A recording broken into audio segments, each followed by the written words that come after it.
यो अलिकता यसलाई फरक ढङ्गले हामीले बुझ्नुपर्छ भन्ने लाग्छ। उहाँले कुन सन्दर्भमा त्यो विषय उठान गर्नुभएको छ त्यो कुरा म जान्दिनँ। हामीले गर्न सकेनौँ, उहाँले प्रयास गर्यौँ, तर हाम्रो देश कसै अरूले चलाइरहेको छ भन्ने उहाँहरूको जवाब आयो। त्यो कुरा भनेको उहाँको आक्रमणता भन्दा अरू म केही देख्दिनँ।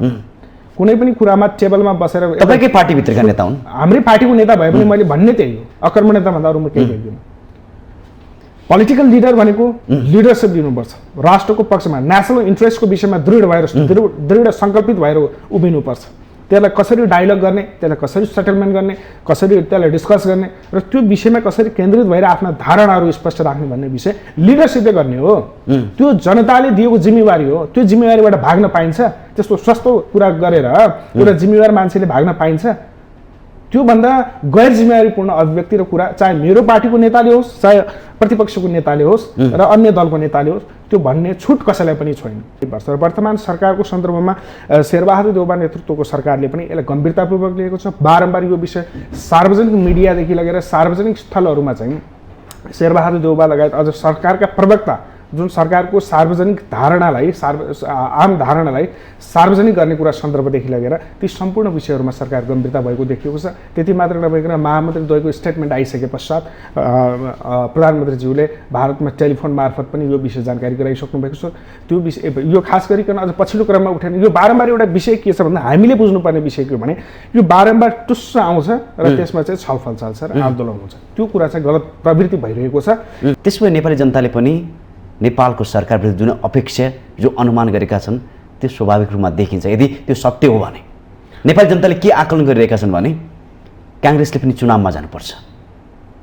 त्यसकारण देउबा सरकार बोलिरहेको छैन, भोलि भारतसँग सहयोग माग्नुपर्छ चुनावको लागि, त्यसकारण लम्पसारवादी भयो भन्ने आकलन गरेको। त्यसो भए यो सत्य हो होइन? अब लम्पसारवादी भयो भएन भन्ने कुरा त यहाँ प्रश्न देखिएको हुन्छ। अस्ति एक हप्ता अगाडि मात्र चाहिँ वर्तमान सरकारले एउटा सिक्का 2 रुपियाँको सिक्का पनि एउटा सार्वजनिक गरेको छ। त्यसमा लिम्पियाधुरा लिपुरेकलाई कालापानी सहितको भूभाग, त्यो चुच्चे नक्सा सहितको भूभाग चाहिँ सार्वजनिक भएको कुरा तपाईँले देखिराख्नु भएको छ। यदि वर्तमान सरकारले स्टन्ट गर्ने हो भने त्यो अहिले चाहिँ सार्वजनिक पनि गर्थेन होला नि त, होइन? किनभने दृढ नेपाल सरकार केमा दृढ छ भने त्यो भूभाग हाम्रो हो। अनि इतिहासको तथ्यहरूले पनि देखाउँछ। अझ हामी त्यसलाई गम्भीर रूपमा चाहिँ अझ हामी रिसर्च गर्दै जाउँ भन्ने पक्षमा नेपाल सरकार उभिएको देखिन्छ। लम्पसारवादी भयो सत्ता टिकाउनको लागि भनेर तपाईँहरूलाई आरोप छ। अन्तिममा त्यसपछि हामी अन्तिममा जान्छौँ भन्नका लागि भनेर मात्रै हुँदैन, तथ्यमा जानुपर्छ भन्ने मलाई लाग्छ। तथ्य त देखिकै छैन, म भन्दैछु। काली हाम्रो तथ्य भन्ने बित्तिकै म भन्छु नि त, फेरि लिपुलेख हाम्रो हातमा छैन, गण्डक हाम्रो हातमा छैन, हाम्रो भूमिमा भारतीय सेना बस्छ। तपाईँले प्रश्न गरिरहँदा त्यसको जवाब दिने मेरो कर्तव्य बन्दछ। तथ्य भनिरहँदा तथ्य के हो भन्ने कुरा मैले त्यसलाई खुलाउनु पनि पर्छ। जस्तो तपाईँले भन्नुभयो ती साथीहरूले अहिलेको नेपाली काङ्ग्रेसको नेतृत्वमा रहेको गठबन्धनीय सरकारलाई जसरी आक्षेप लगाइराख्नु भएको छ, प्रधानमन्त्री ओली हुँदै गर्दा अघिल्लो निवर्तमान सरकारमा उहाँले चाहिँ यो नक्सा जारी गर्न कति हिचकिचाहट गरिराख्नु भएको थियो। नक्सा प्रकाशित गर्नुहोस्, चाँडो गर्नुहोस्, हामी तपाईँसँगै छौँ यो नक्सा प्रकाशित गर्ने सन्दर्भमा सार्वभौमिक अधिकार सम्पन्न नेपालको रक्षाको निम्ति हामी सँगै छौँ भनिरहँदा पनि डराइराख्नु भएको थियो। नेपाली काङ्ग्रेस पार्टीले बल दिएर तपाईँ अगाडि बढ्नुहोस्, नक्सा जारी गर्नुहोस्, संविधान सभामा के अरे संसद भवनबाट एकपक्षीय रूपमा सबैले ताली पिटेर त्यसलाई जारी गरेको। त्यो तत्कालीन अवस्थामा केपी शर्मा ओली प्रधानमन्त्री हुनुहुन्थ्यो निश्चय पनि, तर सर्वदलीय रूपमा भएको।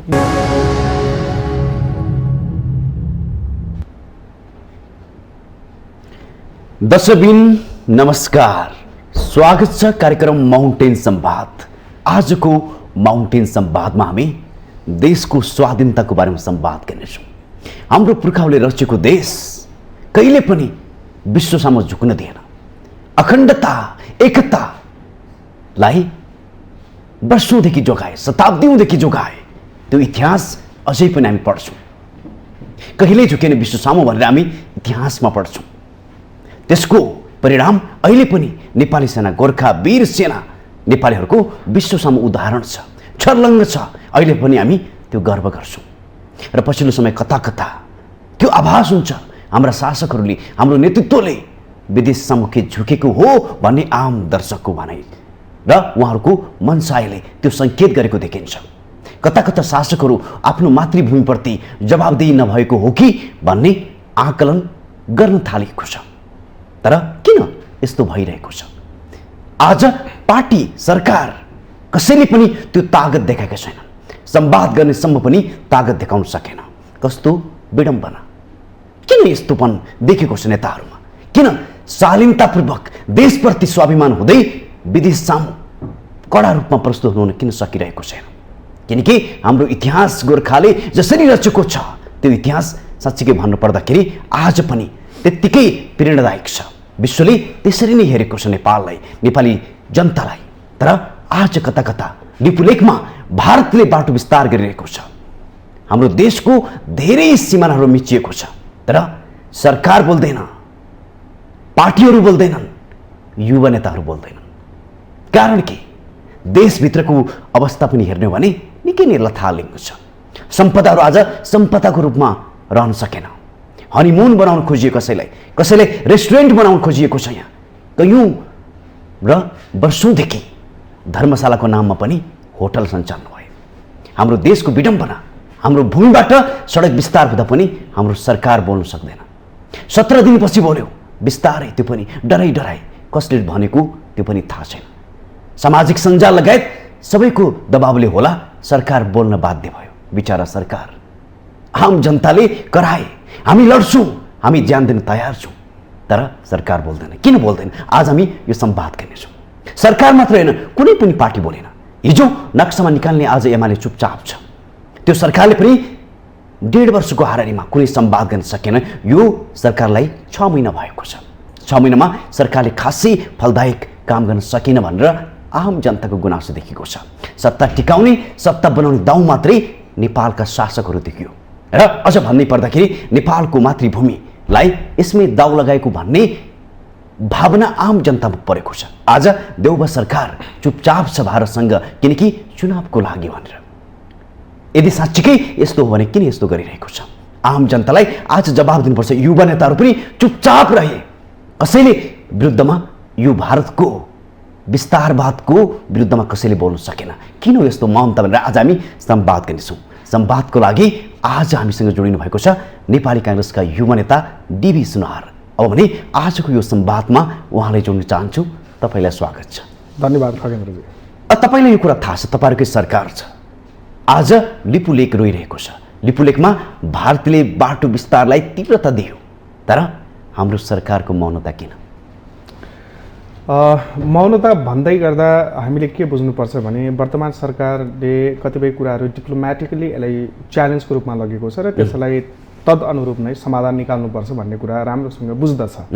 नेपाली काङ्ग्रेस पार्टीले विगत लामो इतिहासदेखि आजसम्म आउँदै गर्दा भारतसँग मित्रवत सम्बन्ध विशेष खालको रहेको र त्यो सम्बन्धलाई बुझ्दै र त्यसलाई अनुसरण गर्दै कम्तीमा पनि नेपालको सार्वभौमिक रक्षाको लागि कसरी पहल कदमी लिनुपर्छ भन्ने विषय चाहिँ बडो महत्त्वपूर्ण ढङ्गले र संशय जसरी उभिएको छ ती कुराहरूलाई चिर्नुपर्छ भन्ने सन्दर्भमा नेपाली काङ्ग्रेस उभिएको छ र वर्तमान सरकारको नेतृत्व गरिराख्नु भएको नेपाली काङ्ग्रेसका पार्टी सभापति सम्माननीय प्रधानमन्त्री शेरबहादुर देउबा पनि गम्भीर हुनुहुन्छ। हामीले अलि अस्ति मात्रै फ्राइडेको एउटा विज्ञप्ति महामन्त्री द्वय गगन थापा र विश्वप्रकाश शर्माले विज्ञप्ति जसरी पार्टीको तर्फबाट जारी गर्नुभएको छ, सरकारको ध्यान आकर्षण गराउनदेखि लगेर जसरी तपाईँले प्रश्नमा रेज गर्नुभयो, उठान गर्नुभयो कि युवा नेताहरू बोलिराख्नु भएको छैन भन्ने विषयलाई चिर्नेका लागि अथवा त्यो तपाईँको प्रश्नलाई खण्डन कहाँ देखिन्छ भने महामन्त्री द्वयले चाहिँ एउटा विज्ञप्ति प्रकाशित गरेर लिपुलेख, कालापानी र लिम्पियाधुरा नेपालको भूमि हो र यसको विषयमा सरकारले गम्भीरतापूर्वक अग्रसरता देखाउनुपर्छ र कूटनीतिक पहल कदमी मार्फत यसको समाधान निकाल्नुपर्छ भन्ने खालको विषय चाहिँ उठान भइसकेको छ पार्टीको तर्फबाट। सरकारको तर्फबाट भन्नुहुन्छ भने 2 दिन अगाडि मात्रै ज्ञानेन्द्र बहादुर कार्की भनेको सरकारको प्रवक्ता हुनुहुन्छ, जो सूचना तथा सञ्चार मन्त्री पनि हुनुहुन्छ। उहाँले सार्वजनिक रूपमा के भनिराख्नु भएको छ भने यो लिपुलेख भन्ने जुन जमिन छ, जुन चाहिँ विवाद बनाउन खोजिएको छ बारम्बार, अझ तपाईँले अलिक पृष्ठभूमिमा जाउँ, अलि धेरै पृष्ठभूमि नभनौँ, अघिल्लो सरकारको पृष्ठभूमिमा जाउँ। जस्तो नोभेम्बर 2019 मा भारतले आफ्नो संविधानको आर्टिकल 370लाई स्क्रैप गरेर त्यहाँ 370लाई स्क्रैप गरेर त्यहाँ संविधानमा जुन त्यो निकाल्यो त्यो बुदालाई हटाइसके पश्चात अनि भारतले चाहिँ लिपुलेख लिम्पियाधुरा र कालापानी सहितको नक्सा आफ्नो नक्सामा सीमाङ्कन गरेर सार्वजनिक गरिरहँदा नेपालमा त्यसको व्यापक विरोध भएको सन्दर्भ हामीलाई हाम्रो दिमागमा अझै पनि ताजगी नै छ। त्यति मात्र नभइकन तपाईँको त्यसपछि गएर मेमा रोड बनाएको कुरालाई त्यहाँका रक्षा मन्त्री राजनाथ सिंहले के गर्नुभयो, उद्घाटन गर्नुभएको सन्दर्भ आइसकेपछि नेपालमा त्यसलाई व्यापक रूपमा त्यसका त्यो विषयलाई उछालियो र नेपालको भूमि हो भने चौतर्फी रूपमा त्यसको विषयमा चाहिँ वकालत पनि गरियो र सरकार पनि त्यसरी नै अगाडि बढ्यो। तत्कालीन अवस्थामा तपाईँले यदि हामी सबैलाई जानकारी रहेको छ भने म के स्मरण गराउन चाहन्छु भने तत्कालीन अवस्थामा केपी शर्मा ओलीको नेतृत्वमा सरकार रहिरहँदा नेपाली काङ्ग्रेस पार्टी त्यो पार्टी हो जिम्मेवारीपूर्वक ढङ्गले यो भूमि हाम्रो हो, यसका लागि तपाईँ अडिग भएर उभिनुहोस् र हामी तपाईँको साथमा छौँ यो मामिलामा भन्दै गर्दा अरू प्रतिपक्षको रूपमा रहेर सरकारका विभिन्न क्रियाकलापका विषयमा हाम्रा डिफ्रेन्सेसहरू होलान्, तर यो विषयका सार्वभौम एकताको विषयमा, राष्ट्रिय एकताको विषयमा, अखण्डताको सन्दर्भमा नेपाली काङ्ग्रेस कहिले पनि झुक्दैन। यो विषयमा तपाईँ अगाडि उभिनुहोस्, हामी तपाईँसँग छौँ भने सर्वसम्मत रूपमा यसलाई के गरिएको हो त भने नेपालको नक्सा प्रकाशन गर्ने भनेर नेपाली काङ्ग्रेस पार्टीले नै बल पुर्याएको अवस्था थियो। त्यति मात्रै नभएर 2015मा यसो भारतका प्रधानमन्त्री नरेन्द्र मोदी चीनको भ्रमणमा जाँदै गर्दा समकक्षीसँग स्टेटमेन्ट जारी गरिरहँदा 25 नम्बर बुँदामा पनि लिपुलेकको सन्दर्भमा यो कालापानीको सन्दर्भमा यो चाहिँ ट्रेड चीन र भारतले ट्रेडको लागि प्रयोग गर्ने, व्यापारको लागि प्रयोग गर्ने, धर्मावलम्बीको लागि प्रयोग गर्ने भनेर चाहिँ जुन शब्द घुसाएको त्यसको विरुद्धमा पनि तत्कालीन अवस्थामा नेपाली काङ्ग्रेसका तत्कालीन सभापति प्रधानमन्त्री को हुनुहुन्थ्यो भन्दा स्वर्गीय सुशील कोइराला हुनुहुन्थ्यो। उहाँले नै यसको विषयमा चाहिँ डिप्लोमेटिक नोट नै भारतलाई पठाउनु भएको, चीनलाई पनि पठाउनु भएको। त्यसकारणले पहल कदमी नलगिएको हो भन्ने विषय जसरी बारम्बार आइरहेको छ त्यसो चाहिँ होइन, तर यसलाई द्रुत गतिमा यो पहल कदमी अलिकता ढिलै भएको हो कि भन्ने कोणबाट हामीले बुझ्नुपर्छ। यसलाई चाहिँ एकदम चासोको र फर्मोस्ट प्रायोरिटीको रूपमा चाहिँ यसलाई चाहिँ नेपालको सरकारले लिनुपर्छ र समाधानको पाटोतर्फ मुख गराउनुपर्छ। जति पनि एम्बिभ्यालेन्सहरू एम्बिग्युटीहरू बाहिर देखिएको छ सतहमा त्यसको निराकरण गर्नु नै पर्छ। र वर्तमान सरकारको सन्दर्भमा शेरबहादुर देउबा नेतृत्वको सरकारले पनि यसलाई गम्भीरतापूर्वक लिएको छ। बारम्बार यो विषय सार्वजनिक मिडियादेखि लगेर सार्वजनिक स्थलहरूमा चाहिँ शेरबहादुर देउबा लगायत अझ सरकारका प्रवक्ता जुन सरकारको सार्वजनिक धारणालाई आम धारणालाई सार्वजनिक गर्ने कुरा सन्दर्भदेखि लगेर ती सम्पूर्ण विषयहरूमा सरकार गम्भीरता भएको देखिएको छ। त्यति मात्र नभइकन महामन्त्री द्वयको स्टेटमेन्ट आइसके पश्चात प्रधानमन्त्रीज्यूले भारतमा टेलिफोन मार्फत पनि यो विषय जानकारी गराइसक्नु भएको छ। त्यो विषय यो खास गरिकन अझ पछिल्लो क्रममा उठेन यो बारम्बार एउटा विषय के छ भन्दा हामीले बुझ्नुपर्ने विषय के हो भने यो बारम्बार टुस्स आउँछ र त्यसमा चाहिँ छलफल चल्छ र आन्दोलन हुन्छ। त्यो कुरा चाहिँ गलत प्रवृत्ति भइरहेको छ। यसलाई चाहिँ एकपटक उठान भइसकेको विषय भने यसलाई निराकरण गर्नुपर्छ। द्विपक्षीय सन्दर्भमा द्विपक्षीय रिलेसनको सन्दर्भमा यस्ता विषयहरू बारम्बार आउनु यो चाहिँ दुःखदपूर्ण कुरा पनि हो भन्ने म ठान्छु। तपाईँले एउटा उदाहरण जोड्छ, फेरि यसको भन्नुको मतलब हामीले भारतसँग झगडा गर्नुपर्छ भन्ने कुरा होइन। बलभद्र कुँवर जो अङ्ग्रेजसँग फाइट गरेका थिए, भारतसँग होइन। त्यतिखेर जब हाम्रो सेना हार्न पुग्यो, बलभद्र कुँवरलाई सम्मानका साथ तपाईँ अब फर्किनुहोस्, तपाईँसँग हामी युद्ध गर्न चाहँदैन, तपाईँ एउटा महान युद्ध हो, तपाईँलाई हामी सम्मान गर्न चाहन्छौँ भन्दाखेरि ब्रिटिसले बलभद्र कुँवरले भने म फर्किँदैन, यदि म हार्छु भने म मेरो प्राण त्याग्न सक्छु, तर हारेर म मेरो जन्मभूमिमा जान सक्दैन भने उहाँले वीरगति प्राप्त गर्नुभयो। हामी त्यसका सन्तति हौँ, त्यसका युद्ध हौँ हामी। तर आजको कायरता हिचकिचाहटपन 17 दिनपछि तपाईँहरूको सरकार बोल्यो, यो सुहाएको सुहाएन भन्ने कुरा होला नि त। आम जनताले तपाईँहरूबाट यो अपेक्षा गरेका छन् नि। यस्तो छ यो विषय गम्भीर विषय भएको हुनाले यो चाहिँ नेपालको आन्तरिक मामिलाको विषय मात्रै नभइकन यो द्विपक्षीय भारतसँग पनि सम्बन्धित विषय रहेको छ। हामीले के भनिरहेका छौँ यो भूमि नेपालको हो भनिरहेका छौँ, भारतले के भनिरहेको छ बारम्बार यो भूमि हाम्रो हो, हामीले चाहिँ यसमा विभिन्न कन्स्ट्रक्सनहरूदेखि लिएर सबै कुरा गर्न पाउनुपर्छ र गरिरहेका छौँ भनेर नेपाललाई यसलाई इरिटेन्ट बनाइरहेको अवस्था देखिन्छ। तर यो इतिहासले के देखाउँछ भन्ने कुरा हामीले यो मलाई लाग्छ यो नोभेम्बर 2019 पछाडि यो विषय सतहमा यसरी आइरहेको छ कि विभिन्न एक्सपर्टहरूदेखि लिएर विभिन्न यो विषयका जानकारहरूदेखि लगेर अब तपाईँको बुद्धिराम श्रेष्ठ सीमाविदले त यो विषयमा अझ बढी प्रखर ढङ्गले यसमा चाहिँ आफ्ना भनाइहरू अभिव्यक्तिहरू किताबहरू रिसर्चहरू पनि उहाँले सार्वजनिक गरिसक्नु भएको छ कि यो विषय लिम्पियाधुरा लिपुलेक र कालापानी भन्ने भूभाग छ जुन भूभाग चाहिँ नेपालको हो भनेर बारम्बार यो विषयमा चाहिँ हाम्रो तर्फबाट नेपालको तर्फबाट बाहिर सतहमा आएको छ र नेपालले चाहिँ आफ्नो पोजिसन यसमा चाहिँ त्यसरी नै क्लियर गरेको छ। र जहाँसम्म सरकारको सन्दर्भ छ, सरकार भनेको अहिले कुनै पनि विषय सतहमा आउने बित्तिकै यो चाहिँ कोरोनाको जस्तो विषय होइन कि स्वास्थ्यसँग संवेदनशील ढङ्गले यो जोडिएको छ कि तत्कालै यसको प्रम्प्टली यसमा चाहिँ स्टेप लगिहाल्नुपर्छ निराकरणको भन्ने होइन। यो विषय भनेको हरेक कुराहरू इतिहासका तथ्यहरू केलाएर त्यति मात्रै नभएर चाहिँ विभिन्न प्रमाणहरू सङ्कलन गरेर नेपाल आफू चाहिँ डिप्लोमेटिक डेस्कमा द्विपक्षीय वार्तामा बसिरहँदा कम्तीमा पनि हामी आफ्नो पोजिसन क्लियर बनाएर बस्नुपर्ने हुन्छ। त्यसैले चाहिँ तत्कालै यो विषय रेज भयो र यसलाई समाधानको पाटोबाट लानुपर्ने विषयमा गम्भीर ढङ्गले जानुपर्छ, न कि तत्कालै आउने बित्तिकै यसलाई चाहिँ तुरुन्त यसको विषयमा हामीले बोलिहाल्नुपर्छ। यसलाई चाहिँ के अरे सस्तो लोकप्रियताको लागि केपी शर्मा ओलीज्यूले कुनै पनि इस्युजहरू आउँदै गर्दा तुरुन्त त्यसको रियाक्ट गर्ने बानीले गर्दाखेरि केपी शर्मा ओलीको चौथो रूपमा आलोचना पनि हुन्थ्यो र डिप्लोमेटिकली त्यसलाई चाहिँ डिरेल गर्ने कुराहरूमा उहाँले ठुलो भूमिका पनि खेल्नु भएको थियो। डिरेल मैले भन्दैछु, डिरेल भनेको डिप्लोमेटिक च्यानलहरूलाई भत्काउने कुराहरूमा ती सामान्य कुराले पनि असर गर्दछ। त्यस कारणले वर्तमान सरकारले 17 दिनपछि बोल्यो 15 दिनपछि बोल्यो भन्ने कुरा महत्त्वपूर्ण भन्दा पनि वर्तमान सरकारले यो विषयलाई गम्भीरतापूर्वक लिइरहेको छ। पार्टीको पङ्क्तिदेखि लगेर सरकारको तर्फबाट लगेर यसलाई गम्भीरतापूर्वक लगेको छ र समाधानको पाटोतर्फ कसरी लानुपर्छ भन्ने विषयमा गम्भीर छलफल भइरहेको छ भन्ने कुरा म यहाँलाई सर्वप्रथम जानकारी गराउन चाहन्छु। कृपया तपाईँले के जोड्नु चाह्यो भने भारतका स्वयं प्रधानमन्त्री कुनै एउटा कार्यक्रममा अझ उत्तराखण्ड आएर हल्द्वानीमा स्पष्ट रूपमै भन्छन् अब भारतीय जनतालाई सजिलो हुने भयो, हामी सडक विस्तार गरिरहेका छौँ लिपुलेखमा भनेर खुल्ला रूपमा चाहिँ चुनौती दिन्छन्। अनि नेपाल सरकार चाहिँ तथ्य विवरण हेरेर बस्नुपर्छ। होइन, निश्चय पनि एउटा कुरा के हो भने अलिकता यो अन्तर्राष्ट्रिय राजनीतिक इन्टरनेसनल पोलिटिकल अर्डरमा अहिलेको जुन अहिले मात्र होइन यो विगत लामो समयदेखि ऐतिहासिक तथ्यहरू के प्रमाणित भएको छ भने अलिकता ठुलो राष्ट्रले आफू अनुकूलता समय सापेक्ष फेरि अर्को कुरा के भनौँ भने अहिले भारतमा इलेक्सन पनि आउँदैछ हो। अहिले चाहिँ यूपी बिहार लगायतका विभिन्न स्टेटहरूमा नेपालसँग बोर्डर भएका भारतका स्टेटहरूको चुनाव पनि आउँदैछ, विधानसभाको चुनाव पनि आउँदैछ। त्यसका लागि पनि उहाँले धेरै कुराहरू आफ्नो पोजिसन क्लियर गर्नको लागि अथवा पोजिसन स्ट्रङ छ, भाजपाको पोजिसन सरकारमा रहँदै गर्दा पनि एकदम दृढ छ, भारतका जनताप्रति सङ्कल्पित छ भन्ने खालको एउटा दृष्टान्त देखाउनको लागि पनि उहाँले भन्नुभएको हुनसक्छ। किनभने इलेक्सनको बेला के हुन्छ भने एउटा चाहिँ तपाईँलाई इन्ट्रेस्टिङ कुरा सुनाउँछु म।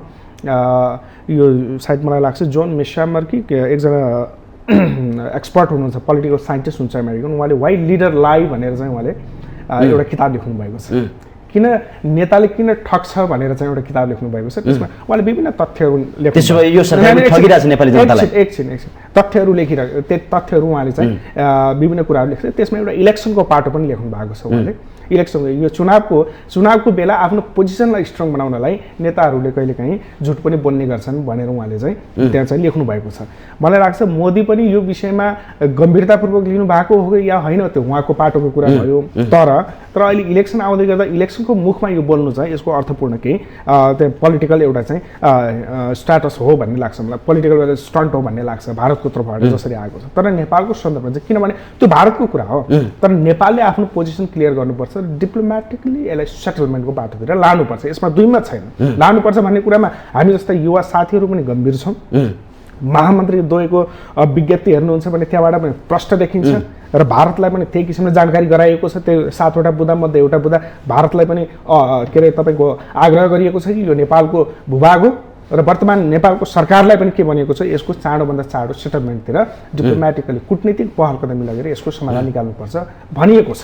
त्यस कारणले गर्दाखेरि अनि मैले अर्को कुरा जुन इन्टरनेसनल पोलिटिकल अर्डरमा के हुन्छ भने यो इन्टरनेसनल प्र्याक्टिस हो। के प्र्याक्टिस हो भने जस्तो अमेरिकाले आफूभन्दा कमजोर मुलुकहरूलाई बारम्बार थ्रेट गर्ने, थर्काउने अथवा चाहिँ जस्तो सीमा विवादको विषय हुनुहुन्छ नेपाल र भारतको विषयमा मात्र होइन, यो तमाम देशहरूको बिचमा जहाँसँग बोर्डरिङ भएको छ, बोर्डरिङ भएको ठाउँमा यो सीमा विवाद भएको छ। अहिले पनि हेर्नुहुन्छ भने चीन र भारतको विषयमा पनि जस्तो आक्साई चीनदेखि लगेर यतातिर अरुणाचल प्रदेशमा पनि म्याकमोहन लाइन छ, त्यहाँ म्याकमोहन लाइनको विषयमा अहिलेसम्म पनि उनीहरूको चाहिँ यो क्लियर भएको छैन होइन, विवाद बारम्बार सृजना भइरहन्छ। तपाईँले देखिराख्नु भएको छ होइन ग्वालन भ्यालीदेखि लगेर यतातिर तपाईँको चुम्बी भ्यालीदेखि लगेर यस्ता विषयहरूमा त्रिपक्षीय जस्तो भुटान पनि जोडेर कहिलेकाहीँ विवाद चाहिँ बाहिर सतहमा निस्किन्छ होइन। त्यस कारणले गर्दाखेरि यी सतहमा निस्किने विषयहरूलाई निस्क्यो भन्दैमा हामीले चाहिँ यसको पछाडिबाट भाग्ने होइन कि यसलाई चाहिँ समाधानको पाटोतिर निकाल्नुपर्छ र गम्भीरतापूर्वक फेरि पनि मैले आग्रह गरेँ, स्ट्रेस गरेँ, गम्भीरतापूर्वक डिप्लोमेटिक तौरबाट यसको चाहिँ समाधान निकाल्नुपर्छ। किनभने भारत हाम्रो चाहिँ यसो भूभाग हेर्ने हो भने होइन, जियोग्राफिकल लोकेसन हेर्नुहुन्छ भने भारत हाम्रो 3 ठाउँबाट घेरिएको छ होइन। हाम्रो हरेक कुराहरू भारतसँग समुद्र सम्बन्धै बनाएर हामीले जानुपर्छ। यहाँ जति राष्ट्रवादका खोक्रा नारा लाए पनि, भारतलाई जति गाली गरे पनि भारतसँग हाम्रो सम्बन्ध राम्रो हुनैपर्छ। त्यो हाम्रो एक्जिस्टेन्सको लागि, नेपालको जियो पोलिटिकल एक्जिस्टेन्सको लागि। फेरि यसको अर्थ चीनसँग हुनुहुन्न भन्ने होइन, चीनसँग पनि त्यत्तिकै समुद्र सम्बन्ध हुनुपर्छ।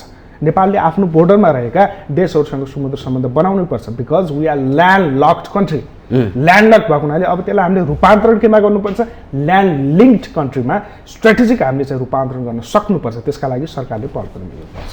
तपाईँले अघि एउटा शब्द जोड्नुभयो कि चुनावको प्रभावले गर्दा पनि मोदीले त्यो बोलेका होला भनेर। त्यसो भए नेपाली जनताले पनि नेपालको सरकारप्रति जुन अपेक्षा, जो अनुमान गरेका छन् त्यो स्वाभाविक रूपमा देखिन्छ। यदि त्यो सत्य हो भने नेपाली जनताले के आकलन गरिरहेका छन् भने काङ्ग्रेसले पनि चुनावमा जानुपर्छ। त्यसकारण देउबा सरकार बोलिरहेको छैन, भोलि भारतसँग सहयोग माग्नुपर्छ चुनावको लागि, त्यसकारण लम्पसारवादी भयो भन्ने आकलन गरेको। त्यसो भए यो सत्य हो होइन? अब लम्पसारवादी भयो भएन भन्ने कुरा त यहाँ प्रश्न देखिएको हुन्छ। अस्ति 1 हप्ता अगाडि मात्र चाहिँ वर्तमान सरकारले एउटा सिक्का 2 रुपियाँको सिक्का पनि एउटा सार्वजनिक गरेको छ। त्यसमा लिम्पियाधुरा लिपुरेकलाई कालापानी सहितको भूभाग, त्यो चुच्चे नक्सा सहितको भूभाग चाहिँ सार्वजनिक भएको कुरा तपाईँले देखिराख्नु भएको छ। यदि वर्तमान सरकारले स्टन्ट गर्ने हो भने त्यो अहिले चाहिँ सार्वजनिक पनि गर्थेन होला नि त होइन। किनभने दृढ नेपाल सरकार केमा दृढ छ भने त्यो भूभाग हाम्रो हो। अनि इतिहासको तथ्यहरूले पनि देखाउँछ। अझ हामी त्यसलाई गम्भीर रूपमा चाहिँ अझ हामी रिसर्च गर्दै जाउँ भन्ने पक्षमा नेपाल सरकार उभिएको देखिन्छ। अब विभिन्न तथ्यहरू चाहिँ तपाईँको जस्तो अमेरिकन लाइब्रेरीहरूमा, त्यसपछि बेलायतको लाइब्रेरीहरूमा छ भन्ने कुरा पनि जानकारीमा आउँछ।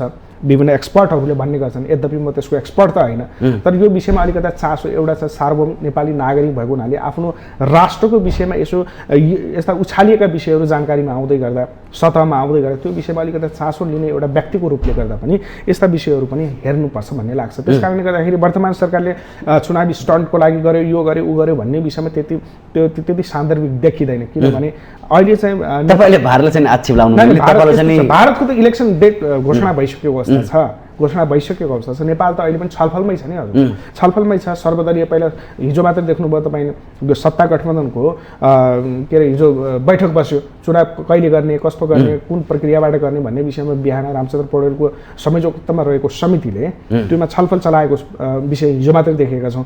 र यसमा फेरि विभिन्न धारणाहरू पनि आइरहेका छन्। मैले तपाईँको अस्तिको कार्यक्रममा पनि मैले जानकारी गराएको छु। स्थानीय निर्वाचनको सन्दर्भमा संविधानले के भनेको छ फेरि भने, संविधानको धारा 255ले के भनेको छ भने स्थानीय तहको निर्वाचन भइसके पछाडि त्यसको कार्यकाल 5 वर्षको हुनेछ भनेको छ। त्यसको 6 महिनाभित्र राष्ट्रिय सभा र नगरसभा र गाउँसभाको चाहिँ निर्वाचन गरिसक्नुपर्नेछ भनेर संविधानले परिकल्पना गरेको छ। तर यहाँ स्थानीय निर्वाचन ऐन, स्थानीय तहको निर्वाचन ऐनको दफा 55ले के भन्छ भने फेरि त्यसमा विरोधाभास सिर्जना गरेको छ। स्थानीय तहको निर्वाचन प्रारम्भ भएको मितिलाई मानेर अगाडि बढ्दै गर्दा तपाईको चाहिँ 5 वर्षको समयावधि कहिले पुग्छ भन्ने सन्दर्भबाट त्यसले चाहिँ व्याख्या गरेको छ। र 7 दिनको समय, जस्तो 2074 सालमा हाम्रो स्थानीय तहको निर्वाचन भयो। वैशाख 29 गतेको प्रथम चरणको, असाढ 14 गतेको दोस्रो चरणको, त्यसपछि असोज 2 गते गरेर तेस्रो चरणमा हामीले स्थानीय तहको निर्वाचन समापन गरेका थियौँ। अब त्यो ऐनले के भन्छ भने वैशाख 29 गते भएको निर्वाचनलाई हामीले त्यो मितिलाई 5 वर्षको मान्नुपर्छ भन्ने खालको कुरा देख्दछ। ऐनले त्यसरी देखाउँछ अथवा व्याख्या गर्छ। त्यसको 7 दिनसम्म पछाडि अथवा जेठ 5 गतेसम्मको समयावधिलाई 5 वर्ष मान्छ। अब जेठ 5 गते यदि मान्ने हो भने जेठ 2 गते असोज 2 गते इलेक्सन भएको स्थानीय तहको निर्वाचनको त 5 वर्ष कार्यकाल पुगेको हुँदैन। त्यस कारणले गर्दा यी अलिक प्राविधिक त्रुटिका विषयहरू छन्। संविधान र ऐनको अलिकति बाझिएका विषयहरू पनि यसलाई कसरी समाधान निकाल्नुपर्छ भन्ने वर्तमान सरकारले छलफल गरिरहेको छ। यद्यपि चुनाव, आवधिक चुनाव भनेको लोकतन्त्रको सुन्दर पक्ष हो। यसका लागि नेपाली काङ्ग्रेस चुनावबाट भाग्ने कहिले पनि गरेको छैन। आफूलाई तपाईँले म एउटा कुरा जानकारी गराउँ, नेकपा माओवादी सशस्त्र जनयुद्धबाट शान्ति प्रक्रियामा आइसकेपछि नेपाली काङ्ग्रेसले सर्वपक्षीय रूपमा चाहिँ तथ्य सङ्कलन गरिरहँदा तत्कालीन प्रधानमन्त्री गिरिजाप्रसाद कोइरालाले नेपाली काङ्ग्रेस हार्न तयार छ तर चुनाव गराउँछ। शेरबहादुर देउवालाई पनि के थाहा थिएन होला, 74 सालको इलेक्सनमा दुईटा पार्टी मिल्दै गर्दा 2+2 गरेर 4 हुँदै गर्दा नेपाली काङ्ग्रेसको 3 मात्रै अङ्क हुँदै गर्दा शेरबहादुर देउवालाई त्यो गणित थाहा थिएन र थाहा थियो नि। तर चुनाव हार्दै गर्दा पनि के अरे चुनावमा आफू हारिन्छ, पार्टी हारिन्छ, तर लोकतन्त्रको एउटा महत्त्वपूर्ण अङ्ग पक्ष चुनाव हुन्छ, काङ्ग्रेस हार्छ तर लोकतन्त्र बलियो सुदृढ हुन्छ भन्ने विषयमा हामी दृढ सङ्कल्पित छौँ। यसमा म के थपौँ, तपाईँले यसरी बुझ्नु हुँदो रहेछ, आम जनताले चाहिँ कसरी बुझ्दो रहेछन् भने नेपालका शासकलाई बरु देश बेच्न तयार छु, सत्ता छोड्न तयार छैन भनेर चाहिँ नेपाली जनताले बुझ्दो रहेछन्। यसो हेर्दाखेरि पनि त्यसै लाग्छ कि लाग्दैन तपाईँलाई? मलाई यो पटक्कै लाग्दैन। त्यसो भए वर्तमान प्रधानमन्त्री शेरबहादुर देउवालाई जोडेर मैले केही कुरा भनौँ तपाईँले भन्ने अनुमति दिनुहुन्छ भने वर्तमान प्रधानमन्त्री शेरबहादुर देउवा को गठबन्धनीय सरकार निर्माण हुनुभन्दा पहिला नेपालको राजनीति कसरी गइरहेको थियो भन्ने कुरा तपाईँहरू सबै जगजाहेरै छ। जगजाहेरै भएकै अवस्थामा हामीले यसो हेरौँ त, नेपालका जनताहरूले स्थायित्व र समृद्धिको नाममा तत्कालीन अवस्थामा नेकपालाई अभूतपूर्व म्यान्डेट दिएको थियो। झन्डै 63.7% हाराहारमा प्रतिनिधि सभामा उहाँहरूको के थियो भने उहाँहरूको एउटा त्यो सङ्ख्यात्मक ओगटेको अवस्था देखिन्थ्यो। तिमी चाहिँ यो सरकार निर्माण भइसकेपछि स्थायित्व, राजनीतिक स्थायित्व प्रदान गर, राजनीतिक स्थायित्व मात्रै होइन समृद्धि पनि सँगसँगै को यात्रालाई अगाडि बढाऊ भनेर सरकार जनताले दिएको सरकारलाई म्यान्डेट थियो, अर्थात् केपी शर्मा ओलीको सरकारलाई दिएको म्यान्डेट थियो। तर भइदियो के भन्नुहुन्छ, विघलमन्दीमा पर्यो, किम कर्तव्य विमूढ भयो होइन, पार्टीको आन्तरिक झमेलालाई लिएको राष्ट्रिय झमेलामाथि चाहिँ राखेर के भयो त भने त्यो चाहिँ संसदलाई विघटन भयो, हत्या गरियो संसदको। त्यस्तो परिस्थितिबाट निर्माण भएको राजनीतिलाई, सङ्क्रमणकालीन अवस्थामा निर्माण भएको राजनीतिलाई बडो सुझबुझपूर्ण ढङ्गले नेपालको राजनीतिलाई आगामी दिनमा कसरी डोर्याउनुपर्छ भन्ने विषयमा प्रचण्ड, माधव कुमार, झलनाथ खनाल, तत्कालीन पूर्व प्रधानमन्त्रीहरू सबै, बाबुराम भट्टराई इभन सबै गएर के त शेरबहादुर देउवालाई हजुर तपाईँ यो देशको प्रधानमन्त्री बनिदिनु पर्यो भन्दै गर्दा पनि शेरबहादुर देउवाको मौनता थियो कि मैले प्रधानमन्त्री बन्ने अवस्थामा छु। जनताले दिएको म्यान्डेट एउटा छ, म्यान्डेट के छ भने नेकपालाई सत्ता सरकारमा बस, नेपाली काङ्ग्रेसलाई प्रतिपक्षमा बस भनेको दिएको म्यान्डेट हो। बारम्बार भनिरहनु भयो म प्रधानमन्त्री बन्दिनँ अहिले, तर तपाईँ प्रधानमन्त्री बनि अब भनिदिनुहोस् तपाईँ के शेरबहादुर देउवाले सत्ताकै लागि चाहिँ प्रधानमन्त्री बन्नुभएको त होइन। सङ्क्रमणकालीन अवस्थामा उत्पन्न भएको राजनीतिलाई एउटा दिशाबोध दिनको लागि अहिले केपी शर्मा ओली सायद मलाई लाग्छ प्रधानमन्त्री भइरहेको भए यो मुलुक त कहाँ पुग्थ्यो तपाईँ हाम्रो परिकल्पनाभन्दा, तपाईँ हामीले गरेको कल्पनाभन्दा बाहिर जान्थ्यो। त्यस कारणले गर्दाखेरि त्यो आरोप लाउने सन्दर्भमा एउटा चाहिँ के सामाजिक सञ्जालमा जसरी आइरहेको छ आरोप लाउने सन्दर्भदेखि लगेर अहिले चाहिँ यो के हुन्छ भने जस्तो विभिन्न देशमा विकसित देशहरूको एउटा परिपाटी हेर्नुहुन्छ भने त्यहाँका जनताहरूलाई राजनीतिक डिस्कोर्स गर्ने, कुनै पनि राष्ट्रिय इस्युजहरूमा डिस्कोर्स गर्ने एउटा निश्चित समयहरूमा गर्छन्। तर नेपाल चाहिँ के भयो भने अनइम्प्लोइमेन्टले गर्दाखेरि, बेरोजगारीको समस्याले गर्दाखेरि जतिखेर पनि राज्यका विषयहरूमा, राज्यकै विषय मात्रै नभने कुनै पनि विषयमा तपाईँले हेरिराख्नु भएको छ नि सामाजिक सञ्जालमा जसरी बहस सिर्जना हुन्छ, सबैभन्दा बढी इन्गेजको हुन्छ पिपल हुन्छ। पिपल हुनु स्वाभाविक हो, राम्रो पनि हो, लोकतान्त्रिक प्रक्रियामा पिपलको सहभागिता अत्यन्तै महत्त्वपूर्ण हो। तर त्योसँगै अन्य पाटा हेर्नुहुन्छ भने नेपालमा बढी किन देखिन्छ भने बेरोजगारीको समस्याले गर्दा यस्ता विषयहरू चाहिँ बाहिर सतहमा सामाजिक सञ्जालमा के जोड्नु मन लाग्यो। तपाईँले बेरोजगारको कुरा गर्नुभयो, यही संवादमा हामी संवाद गर्दाखेरि नेताहरू भन्छन् हामीले कलेज खोलेका छौँ, युनिभर्सिटी खोलेका छौँ, सबै खोलेका छौँ, प्रायः जसो ती कलेजहरू स्कुलहरू नेताकै हुन्छ कता कता हेर्दाखेरि। अनि सबैलाई डिग्री पास गराउने अनि रोजगारी नदिने अनि बेरोजगार भए हामीलाई कमेन्ट गरी हामीलाई गाली गर्यो भने तपाईँहरूले सुहाउँछ, तपाईँले रोजगारी दिनुपर्छ, कलेज पनि तपाईँहरूकै हो नि, हस्पिटल पनि तपाईँहरूकै हो नि, अनि लास्टमा बेरोजगार हुने काम पनि तपाईँहरूको, अनि हामीलाई गाली गर्यो भने तपाईँहरू नि गाली गर्ने फेरि नेपाली जनतालाई। बडो महत्त्वपूर्ण प्रश्न हो भन्ने मलाई लाग्छ। खास गरिकन विद्यालय क्याम्पसहरू नेताहरूको हुनु हुँदैन भन्ने त काहीँ पनि छैन। त्यो हुनु भनेको राम्रो किन हो भने कम्तीमा पनि जीविकोपार्जनको लागि उसले चाहिँ निरन्तर त्यहाँबाट आएको रूपमा कतिपय सन्दर्भमा मुनाफा पनि हुनसक्छ, मुनाफा रहित पनि हुनसक्छ, कतिपय सन्दर्भमा मुनाफा सहित पनि हुनसक्छ। मुनाफा सहित हुँदै गर्दा नेतालाई त त्यो आफ्नो जीविकोपार्जन डेली एक्जिस्टेन्सको लागि त राम्रो भयो नि त। भ्रष्टाचार गर्ने जुन मानसिकता डेभलप हुन्थ्यो त्यो त कटेल हुने भयो नि त। त्यति मात्रै होइन, हस्पिटलको सन्दर्भमा सेवा प्रदान गर्नु भनेको त्यो नराम्रो विषय होइन हो, तर चाहिँ बहस कहाँ हुनुपर्छ भने हस्पिटल खोलिसके पश्चात सर्वसुलभ ढङ्गले जनताको पहुँच र जनतालाई चाहिँ सेवा दिनुपर्छ भन्ने कोणबाट त्यसको बहस नै। तर हस्पिटल नै निर्माण गर्नुहुन्न, नेताले कलेज नै निर्माण गर्नु के थप्छु त्यो ठिक होला, तर 10 वर्ष लागेर पढ्छ, लाखौँ खर्च गर्छ, त्यसपछि बेरोजगार भएपछि त्यसको दायित्व पनि त लिनु पर्ला नि। प्रश्नमा आउँदैछु, त्यो प्रश्नमा पहिलो प्रश्नको दोस्रो अंशमा म आउँदैछु। त्यस पश्चात गएर नेताहरूले खोल्नै हुन्न भन्ने विषय चाहिँ त्यो कोणबाट हामीले बहस सिर्जना नगरौँ, तर त्यसलाई राम्रो गरौँ, त्यसलाई चाहिँ अझ परिणाममुखी बनाऊ, त्यसलाई अझ सृजनात्मक रूपमा रोजगारी सृजना गर्ने दिशातर्फ त्यो शिक्षातर्फ हामी बहस गरौँ। र शिक्षा ग्रहण गरिसकेपछि कुनै पनि नेपाली युवाहरूले डिग्रीको सर्टिफिकेट च्यातेर निराश भएर बाहिर जाने परिस्थिति निर्माण नहोस्, अथवा डिग्रीको सर्टिफिकेट काखीमा च्यापेर उच्च अध्ययनका लागि बाहिर गएर फेरि त्यही पलायन हुने अवस्था चाहिँ सृजना नहोस्। त्यो खालको नीति तपाईँ नहोस् भन्दा चाहिँ हजारौँ लाखौँ विद्यार्थी बाहिर छ, म भन्दैछु त नहोस् भन्ने कामना चाहना हाम्रो हो, र त्यो नहोस् त्यो भइरहेको छ। तर त्यो नहुनका लागि नीति चाहिँ सरकारले ल्याउनुपर्छ।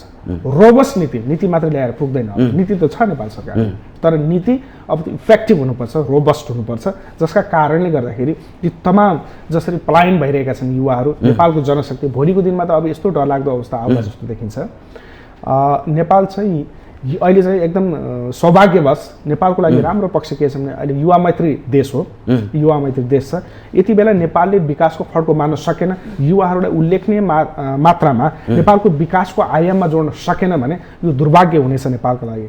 जस्तो डाटाले के देखाउँछ भने 2011 को सेन्ससले नेपालको जनसङ्ख्याको 40.3% युवाहरू छ भन्दछ, अर्थात् तत्कालीन अवस्थामा 2,66,94,842 युवा हुँदै के अरे नेपालको जनसङ्ख्या हुँदै गर्दा 1,06,89,842 को हाराहारीमा युवाहरू छ भन्ने कुरा त्यहाँ देखाउँछ।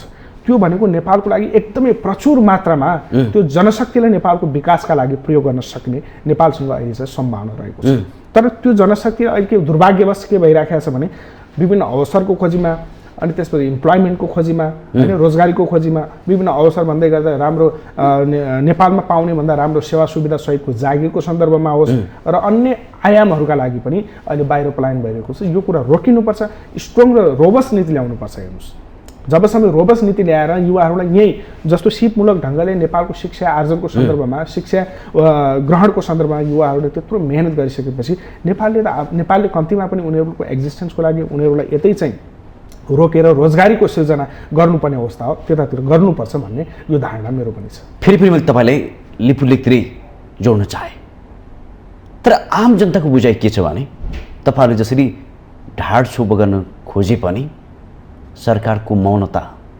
परराष्ट्र मन्त्रालयको काम के भनेर नेपाली जनताले बुझ्न सकेन। होइन, डिप्लोमेसीमा मैले बारम्बार तपाईँलाई भनेको छु, डिप्लोमेसीमा मौनताले पनि धेरै ठुलो अर्थ साधेको हुन्छ। कहिलेसम्म मन आजको इस्यु हो र भने कि 50औं वर्ष भइसक्यो। निश्चय पनि एउटा कुरा भारत तीव्र रूपमा बाटो विस्तार गर्दैछ। मैले अघि नै तपाईँको मलाई लाग्छ दोस्रो तेस्रो प्रश्न तपाईँले उठान गरिरहँदा मैले जोडेको के छु भने यो सन्दर्भ कस्तो भइरहेछ, यो द्विपक्षीय सन्दर्भ कस्तो देखिन्छ भने भारत र नेपालको सन्दर्भ कस्तो देखिन्छ भने कुनै पनि इस्यु उठ्छ त्यो सर्टेन टाइमको लागि मात्र त्यो डिस्कोर्स हुन्छ, एकदम उछालिन्छ, आन्दोलन हुन्छ, राष्ट्रवादी चरित्रमा सबै नेपाली जनता नेताहरू पार्टीहरू सबै देखिन्छ। त्यो 1 महिनासम्म जान्छ, त्यसपछि त्यो विषय चाहिँ हराएर जान्छ। फेरि अझ कुनै एउटा कालखण्डमा पारीबाट छिमेकी देशबाट कुनै एउटा नेताले होस् मिडियाले होस् केही विषयले त्यो कुरा उछाल्छ। फेरि एउटा विडम्बनाको पक्ष के हो भने नेपालले कुनै पनि यस्ता सन्दर्भहरू नेपालले अहिलेसम्म उछालेको छैन, जसले गर्दाखेरि उता विरोध भएको देखिन्छ, त्यस्तो छैन। तर उताबाट जब यी विषयहरू आउँछन् अनि बल्ल फेरि त्यसमा के जोड्न चाहे एकैछिन म सकिहालौँ अनि त्यसपछि के हुन्छ भने नेपाल भित्रैबाट त्यो विषयहरू चाहिँ बढी चाहिँ राष्ट्रवादी चरित्र राष्ट्रवादी व्यवहारहरू प्रदर्शित हुन्छन्। मैले भन्न खोजेको विषय के हो भने एकचोटि यदि त्यस्तो विषय उठिसकेपछि दुई पक्षीय सम्बन्धमा कुनै पनि विषयले अप्ठ्यारो परिस्थिति निर्माण गरिरहेको छ अर्थात् त्यो सम्बन्धमा त्यसले खलल पुर्याउने कोसिसको त्यो मुद्दाहरू उठान भइरहेका छन् भने त्यो कुनै पनि तौरबाट यसमा किन्तु परन्तु इफ बट केही पनि हुनु भएन। यसमा चाहिँ के हुनुपर्छ भने द्विपक्षीय रूपमा चाहिँ त्यसको समाधानको बाटोतर्फ अगाडि जानै पर्छ। यसमा योभन्दा हाम्रो विकल्पै छैन किनभने बारम्बार कुनै पनि विषय उठेर संवाद हुँदैन। संवाद भएको छ, संवाद भएको छ, नभएको होइन। जस्तो तपाईँलाई यसो मैले जानकारी गराउँ, इपिजी भन्ने तपाईँले कति इपिजीको विषयमा अध्ययन गर्नुभएको छ, एमिनेन्ट पर्सन ग्रुपको विषयमा। त्यसको पनि प्रभावकारिता देखिएन। प्रभावकारिता भएन होला तर पहल कदमी लग्नुपर्छ। प्रभावकारिता भएन भने तर डेस्कको पछाडि फाल्ने होइन किनभने कूटनीतिमा कहिले फालिसक्यो नेपालको नक्सा त हामीसँग छैन भन्ने कुरा आउँछ संवादमा। यसरी बुझ्नुपर्छ, त्यसलाई कसरी बुझ्नुपर्छ जस्तो धेरै नेताहरूसँग संवाद गरे हामीसँग हाम्रो नेपालको नक्सै छैन रे।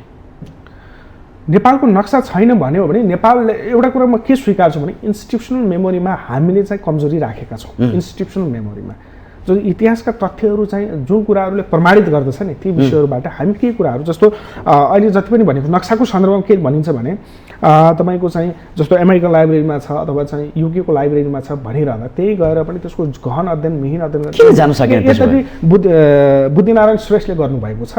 उहाँले किताब पनि नेपालको सीमा सम्बन्धी एउटा किताब पनि निकाल्नु भएको छ। त्यो किताबमा उहाँले चाहिँ त्यो तथ्यहरू पनि राख्नुभएको छ, उल्लेख पनि गर्नुभएको छ। लिपुलेख सहितको जमिन चाहिँ उहाँले चाहिँ व्याख्यासहित यो नेपालको हो भनेर भन्नु पनि भएको छ र त्यो विषयलाई लगेर डेस्कमा बस्ने सन्दर्भमा। तर पछिल्लो क्रममा के भइदिएको छ भने यो विषय अहिले चाहिँ जुन खालको मौनता साधेको छ सरकारले भनिरहँदा अहिले मूलतः पहिलो प्राथमिकता अहिले कहाँ केन्द्रित भएको छ दुईपक्ष उताबाट पनि होस् भारतबाट पनि होस् नेपालबाट पनि होस् अहिले उल्लेखनीय मात्रामा जुन यो कोभिडको सङ्क्रमित सङ्ख्या बढिरहेको छ अहिले बढीभन्दा बढी समय बढीभन्दा बढी चाहिँ महत्त्वपूर्ण जनताको स्वास्थ्य जनताको जीवन रक्षाको विषय केन्द्रबिन्दुमा भएको हुनाले भारतमा करिब 2.5 लाखभन्दा बढी दिनहुँ तपाईँको ओमिक्रोन के अरे कोभिड सङ्क्रमित त्यहाँका जनताहरू भइरहेका छन् भने नेपालमा पनि तपाईँले हिजो मात्र हेर्नुहुन्छ 1100-454 हाराहारीमा नेपालमा पनि चाहिँ उत्पन्न भएको छ। यस्तो परिस्थिति प्रतिकूलता स्वास्थ्य प्रतिकूलता यो कोभिडको प्रतिकूलता सिर्जना भएको हुनाले पनि अहिले बढी चाहिँ ध्यान केन्द्रित यतातिर र त्यो कुराले चाहिँ डिप्लोमेटिकली कसरी सेटलमेन्ट गर्नु देश रहेको हामी रहला म के जोड्न चाहे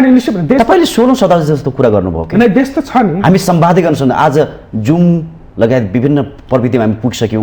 संवादको लागि हामी प्रत्यक्षमा भेटी गर्नुपर्छ भन्ने कुरा त छैन होला। तपाईँले भनेको कुरा एकदम ठिक हो। त्यस कारणले त प्रधानमन्त्री सम्माननीय प्रधानमन्त्री शेरबहादुर संवाद भयो देवरा मोदीजीको संवाद भएको छ। म भन्दैछु त्यसका पनि आफ्ना केही आयामहरू होला। जस्तो प्रधानमन्त्रीज्यूलाई सम्पर्क गर्न खोजिरहँदा कतिको त्यो डिप्लोमेटिकली त्यसले चाहिँ इम्प्याक्टफुल हुने भन्ने विषय पनि होला। तर प्रधानमन्त्री शेरबहादुर देउवाज्यूले तत्कालीन महामन्त्री द्वयको विज्ञप्ति सार्वजनिक हुने बित्तिकै त्यो विषयमा चाहिँ तुरुन्तै यदि तपाईँलाई स्मरण छ भने छिमेकी मुलुकमा चाहिँ संवाद गर्ने कोसिस गर्नुभएको छ। उहाँले भन्नुभएको छ यो विषय संवाद गर्न दिएन। परराष्ट्र मन्त्री त्यो समाचार त आएन बाहिर आएन। परराष्ट्र तपाईँले देख्नु भएन होला अथवा जानकारीमा राख्नु भएन होला। तपाईँले यो सत्तामा आइसक्यो त्यो कुरा मात्रै बाहिर न अरु सबै आउँछ। नानी सत्तामा आइसकेको छ। सत्तामा आइसकेको छ प्रधानमन्त्रीज्यूले 17 दिनसम्म बोल्ने भने समाचार छ्यापछ्याप्ती आएको छ। टेलिफोनिक मार्फत चाहिँ त्यो विषयको समाधान निकाल्नको लागि चाहिँ पहल कदमी लाग्नुपर्छ भनिसक्नु भएको छ। मैले भन्न खोजेको विषय के हो भने यस्ता महत्त्वपूर्ण संवेदनशील विषयलाई हामीले डिप्लोमेटिकली यसलाई चाहिँ सेटलमेन्ट गर्नुपर्छ। यसलाई आवेगमा आएर उत्तेजनामा आएर तुरुन्तै यसको समाधान गरिहाल्नुपर्छ। फेरि यो विषय भनेको अहिलेको विषय होइन। यो विषयको त 1816 को सन्धिबाट हामीले हेर्दै जानुपर्छ हैन। 1816 को तत्कालीन अवस्था ब्रिटिस इन्डिया र नेपालको बिचमा भएको सन्धिलाई हेरेर 1923 मा पनि अर्को एउटा सन्धि भएको छ ब्रिटेन र नेपालको बिचमा हैन। ब्रिटिस इन्डिया र नेपालको बिचमा 1923 मा भएको सन्धि पनि हेर्नुपर्छ। त्यस पछाडि गएर तपाईँको 1956 तिर जानुपर्छ। त्यस पछाडि अझ 1960 यो तपाईँको 1960 मा इन्डो चाइना वार भइसके पछाडिको सन्दर्भलाई हेर्नुपर्छ। यस्ता यावत विषयहरूलाई हेरेर नेपालले गम्भीरतापूर्वक यसको समाधान निकाल्नै पर्छ। यो यस्ता महत्त्वपूर्ण इस्युजहरूलाई एकपटक उठ्यो 1 महिना चल्यो फेरि सकियो यो कहिले पनि कदापि पनि हुन्न। यसको सेटलमेन्ट यही सरकारले खोज्नुपर्छ। म त अझ भन्छु के जोड्नु मन लाग्यो म भनिहालौँ यही सरकारले खोज्नुपर्छ किनभने यो सरकार केपी ओलीको सरकारको जस्ता हावादारी गफ गरेर जनतालाई भुलभुलैयामा राख्ने छुट यो सरकारलाई छैन। किन प्लिज कृपया यही संवादमा कयौं नेताहरू अझ निकै नै राम्रो ठाउँमा पुगेर उहाँले यस संवादमा विक्षिप्त भएर हेर्नुहोस् खगेन्द्रजी, यो देश कसै अरूले चलाइरहेका छन् भन्ने संवाद पनि धेरै वक्ताहरूले गरे, नेताहरूले गरे, जो देशको मन्त्री पनि भइसक्नु भएको छ। उहाँबाट त्यस्तो संवाद सुनिन्छ। साँच्चीकै तपाईँ एउटा युवा नेता हो, हाम्रो देशको सत्ता समीकरण अरूले नै चलाएको हो। त्यसो भए यो अलिकता यसलाई फरक ढङ्गले हामीले बुझ्नुपर्छ भन्ने लाग्छ। उहाँले कुन सन्दर्भमा त्यो विषय उठान गर्नुभएको छ त्यो कुरा म जान्दिनँ। हामीले गर्न सकेनौँ, उहाँले प्रयास गर्यौँ, तर हाम्रो देश कसै अरूले चलाइरहेको छ भन्ने उहाँहरूको जवाब आयो। त्यो कुरा भनेको उहाँको आक्रमणता भन्दा अरू म केही देख्दिनँ। कुनै पनि कुरामा टेबलमा बसेर तपाईँकै पार्टीभित्रका नेता हुन्, हाम्रै पार्टीको नेता भए पनि मैले भन्ने त्यही हो, आक्रमणता भन्दा अरू म केही देख्दिनँ। पोलिटिकल लिडर भनेको लिडरसिप दिनुपर्छ, राष्ट्रको पक्षमा नेसनल इन्ट्रेस्टको विषयमा दृढ सङ्कल्पित भएर उभिनुपर्छ। त्यसलाई कसरी डायलग गर्ने, त्यसलाई कसरी सेटलमेन्ट गर्ने, कसरी त्यसलाई डिस्कस गर्ने र त्यो विषयमा कसरी केन्द्रित भएर आफ्ना धारणाहरू स्पष्ट राख्ने भन्ने विषय लिडरसिपले गर्ने हो। त्यो जनताले दिएको जिम्मेवारी हो। त्यो जिम्मेवारीबाट भाग्न पाइन्छ? त्यस्तो सस्तो कुरा गरेर एउटा जिम्मेवार मान्छेले भाग्न पाइन्छ? त्योभन्दा गैर जिम्मेवारीपूर्ण अभिव्यक्ति र कुरा चाहे मेरो पार्टीको नेताले होस्, चाहे प्रतिपक्षको नेताले होस् र अन्य दलको नेताले होस्, त्यो भन्ने छुट कसैलाई पनि छैन। नेपाल नेपालीले नै चलाउने हो, नेपाली जनताले भोट गरेर निर्वाचित गराएको नेताले नै चलाउने हो। त्यो खालको संस्कृति यो देशमा विकास गर्नुपर्छ। त्यो खालको दृढ सङ्कल्प भएको बोकेको नेता नेपालीबाट नै हुनुपर्छ। बाहिरको कुनै भारतको नागरिक आएर नेपालको प्रधानमन्त्री भएको छ र त्यस्ता कुराहरू बोल्नलाई? भारतको नागरिकबाट अथवा चीनको नागरिक आएर नेपालको मन्त्री भएको छ र? त्यो जसले बोल्नु भएको छ त्यो गैर जिम्मेवारीपूर्ण अभिव्यक्ति हो। त्यस्तो बोल्ने छुट उहाँलाई छैन। उहाँले चाहिँ त्यसलाई सम्हालेर के भन्नुपर्छ भने यो चाहिँ द्विपक्षीय सम्बन्धका विषय होलान्, कतिपय अप्ठ्याराहरू होलान्, सँगै सुत्दै गर्दा पनि खुट्टा ठोकिन्छ। तर खुट्टा ठोकियो भन्दैमा रिस राग र आवेग राख्ने एउटा इन्ट्रेस्टिङ भनाइ छ। यदि साथीहरू यदि तपाईँको नङ बढ्यो भने औना काटेर फाल्ने होइन, नङ काटेर फाल्ने हो। साथीत्वहरूमा पनि यो द्विपक्षीय सम्बन्धमा पनि जुन कुराले विवाद सिर्जना गरिरहेको छ, जुन कुराले सम्बन्धमा खलल पुर्याइरहेको छ, त्यो विवाद सिर्जना गर्ने विषयलाई समाधान गर्ने हो, द्विपक्षीय सम्बन्धलाई बिगार्ने होइन। कूटनीतिमा त्यो कुरा महत्त्वपूर्ण हुन्छ। त्यसैले नेताहरूले अभिव्यक्ति जारी गरिरहँदा पनि जनतालाई निराश बनाउने अभिव्यक्ति होइन, जनतालाई उत्साह उमङ्ग जनताप्रति भरोसा दिने अभिव्यक्ति दिनुपर्छ नेताहरूले। त्यस्तो खालको नेता दृढ कृपया। अझ अहिलेको सरकारलाई पनि कयौँले त के आक्षेप लागेका छन् भने नेपालीले बनाएको सरकार होइन, अरूले नै बनाइदिएको भने पनि अब त्यस कारण बोल्न सक्दैन देशको भूमिको बारेमा, स्वाधीनताको बारेमा। अब नेपालीले बनाएको सरकार भयो भने चाहिँ आरोप लागेका छन्। यसको नेपालीले बनाएको सरकार होइन भन्ने हो भने शेरबहादुर देउबा बुढा नीलकण्ठमा आराम गरेर बसिराख्नु भएको थियो र नेपालको राजनीतिको विषयमा गम्भीर र जिम्मेवार बनिराख्नु हुँदै गर्दा प्रचण्ड बाहिरको नागरिक हुन् र माधव कुमारले कुनै बाहिर देशको नागरिक हुन् र यो देशका लागि के परिवर्तन गर्छु भनेर त्यत्रो 10 वर्ष युद्ध गरेका मान्छे हो नि प्रचण्ड। यो 50औं वर्षदेखि क्रियाशील भएर नेपालको राजनीतिमा माधव कुमार नेपालले शान्ति प्रक्रियामा पनि महत्त्वपूर्ण योगदान पुर्याउनु भएको छ नि त। पूर्व प्रधानमन्त्री भइसकेका व्यक्तिहरू गएर शेरबहादुर देउवालाई प्रधानमन्त्री बन्नुहोस् भने अनि चाहिँ बाहिरको नागरिक आएर तपाईँ प्रधानमन्त्री बन्दिनुहोस् भनेको छ र। त्यस कारणले गर्दाखेरि यो फजुल कुराहरूमा अल्मलिएर नेपालको राजनीतिलाई नयाँ डिस्कोर्स अथवा जुन दिशाबोध भइरहेको राजनीतिलाई खलल पुर्याउने अथवा त्यो दिशाबोध भइरहेको राजनीतिलाई डिस्ट्र्याक्ट गर्ने सन्दर्भबाट जसरी यो विभिन्न समयमा इस्युजहरू बाहिर ल्याउन खोजिन्छ नि, त्यो दुर्भाग्यपूर्ण कुरो छ। नेपालको एउटा ट्र्याकमा गइरहेको राजनीतिलाई यसलाई विखलबन्दमा पार्ने, यसलाई चाहिँ अझ डिरेल गर्ने सन्दर्भमा जसरी यो विभिन्न समयमा विश्लेषण व्याख्या डिस्कोर्स हुने सङ्कथन हुने गर्छन्, यी विषयहरू चाहिँ राम्रो पक्ष चाहिँ होइन। त्यस कारणले गर्दाखेरि नेपालको सरकार नेपाली जनताबाट निर्वाचित भएका जनप्रतिनिधिहरू सांसदहरूले नै निर्माण संविधानले व्याख्या गरेको छ नि त। त्यत्रो यो सरकार बनिरहँदा संविधानको त्यत्रो चाहिँ ती 5वटा बुँदामा चाहिँ कति चाहिँ विहङ्गम छलफल र सङ्घर्षपूर्ण एउटा यात्राबाट अगाडि गुज्रेको थियो भन्ने कुरा तपाईँ हामी छर्लङ्गै छौँ। त्यहाँ कुनै भारतले यो सरकार बनाइदिनु भने लेखेको छैन संविधानमा। तपाईँले एउटा कुरा म स्मरण गराउँ, आम जनतालाई पनि स्मरण होस्। म एउटा कुरा तपाईँको प्रश्न लिन्छु, म के थपिहाल्छु त्यसपछि तपाईँलाई पालो दिन्छु। तपाईँले संविधानको सम्मान गर्छु भन्दाखेरि के जोड्नु चाह्यो भने हाम्रो देशमा सबै किन्न सकिन्छ।